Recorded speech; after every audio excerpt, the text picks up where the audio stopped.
Good morning, everybody. It's Dan Basse and Ben Buckner on Wednesday, the 24th of September. We're looking at markets that were mixed to lower early. They came back. Soybeans actually had a 15-cent rally on a lack of news. We really can't find anything which promoted that bounce per se. But nonetheless, when you get at these levels, you can have some recoveries back. Looking at the markets, however, we are still seeing China buying a fair amount of Argentinian beans. I believe some of the soybean rally is that pricing that as the Argentinian sells the Chinese, they come back and buy Chicago futures. Next week, China's on holiday. So we all should remember that the autumn festival is underway. They'll be gone for a week. So we will miss that Chinese demand. And of course, the Argentinians are still trying to push out $7 billion of commodities to raise hard currency. I think also some of the rally was with Secretary Treasury Basse, indicating he may do a $20 billion revolving credit line with Argentina and buy Argentinian debts. That kind of took the pressure off the market. So, Ben, if you will, what do you got here for us this morning? And let's talk through where the markets are here today.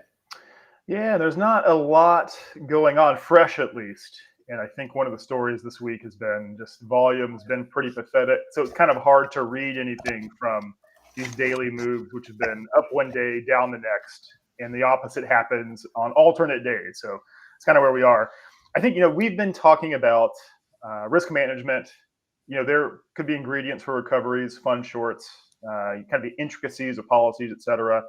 We'd like to make some moves on those recoveries, though. And I guess we want to communicate why that is. So I know it's been kind of the outlook's been pessimistic, but here is the core of the reason. Again, we think we're going to have, at minimum 16.4, 16.5 billion bushels of corn coming at the market in the next 45 days. And weather forecast, as dry as it is going to be very cooperative to harvest progress.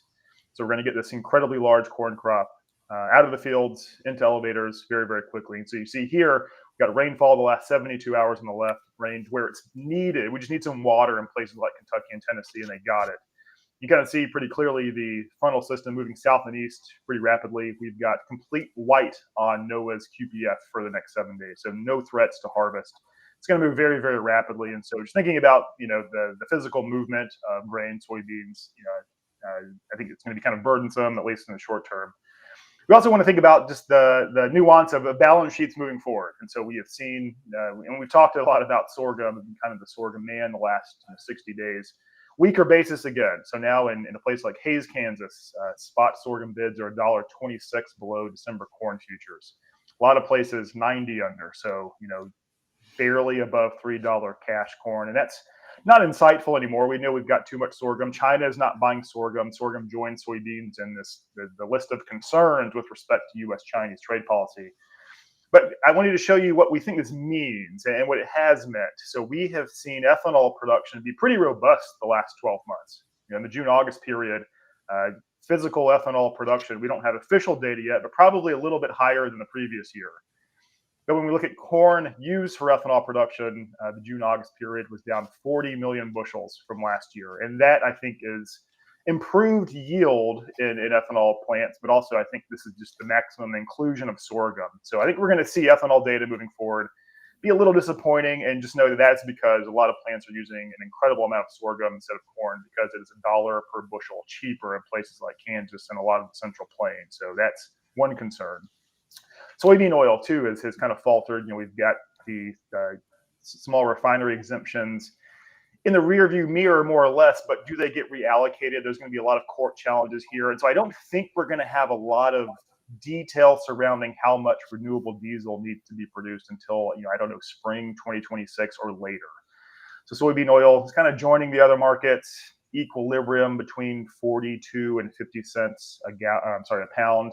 Crush margins are down from $2.25 30 days ago to $1.35 today. So still pretty normal, but also take some of the sentiment out of the market, I think. So again, we're thinking about what is the story when you do see recoveries in the market.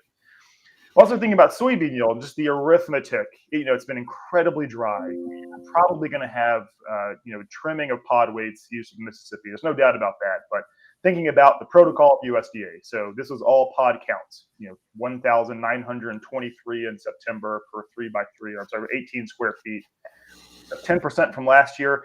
Seasonally, almost every year, NASA's pod count number goes up from September to final. They're already using pod weight unchanged from last year. So just thinking about this simple math, do they keep soybean yield the same or increase it? I think there's odds that that happens. And then Argentina. Argentina has been a story for a long time for a lot of reasons, but it's just been incredibly wet. Drought is gone, and in fact, if we look at August 1st to September 30th, 7.1 inches of rain in the principal Argentine ag belt. That is historic. First, this almost guarantees trend wheat yields or above, and it also implies you don't have dryness develop in the October to November period. So we will revisit this when corn enters pollination, December, January. But for now, I don't think there's going to be a weather problem in Argentina. So we're just kind of running out of ideas in terms of why the market would sustain bull runs. Is there a demand-driven rally forthcoming? And it doesn't seem like that would be the case given what we know. So. Good rundown, Ben. No, I would agree. It's there's always rallies. I mean, when you get these low prices, we can always bounce. The question is, what do you do with it? And that's why we try to help farmers looking forward, and why we think that even selling next year's corn and soybean crop offers opportunity relative to premiums in the back month. But everybody have a good trading day. We'll be back tomorrow. No real news. Something that just came out is Paraná, a state in Brazil, has now planted 13% of its soybean crops. The RAL just estimated that's above last year. So crop is going in the ground rather quickly in seed is going in the ground rather quickly in South America. Be well, everybody. We'll be back tomorrow.